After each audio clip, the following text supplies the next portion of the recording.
తూర్పుగోదావరి జిల్లా గోపాలపురం మండలం భీమోలు భూ వివాదం రోజురోజుకి ముదురుతుంది.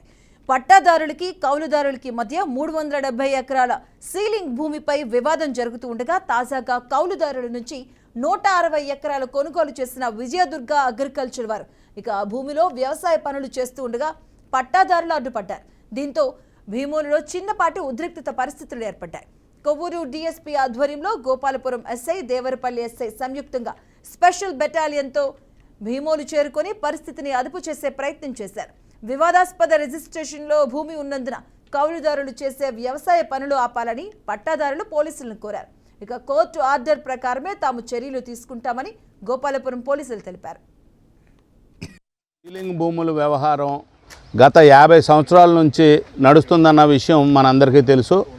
అయితే ఎవరైతే భూస్వామి ఉన్నాడో అతను నా దగ్గర 350 ఎకరాల భూమి నా దగ్గర అదనంగా ఉంది ల్యాండ్ సీలింగ్ యాక్ట్ ప్రకారం అని చెప్పి అతను డిక్లరేషన్ ఇవ్వడం జరిగింది. ఆ డిక్లరేషన్ని బేస్ చేసుకొని అప్పుడున్న ఆంధ్రప్రదేశ్ గవర్నమెంటు వీళ్ళందరికీ అసైన్మెంట్ చేసి అసైన్మెంట్ పట్టాలు ఇవ్వడం జరిగింది. ఆ రోజు నుంచి కూడా ఆ భూమిలో ఉండి పండించుకుంటం జరుగుతుంది.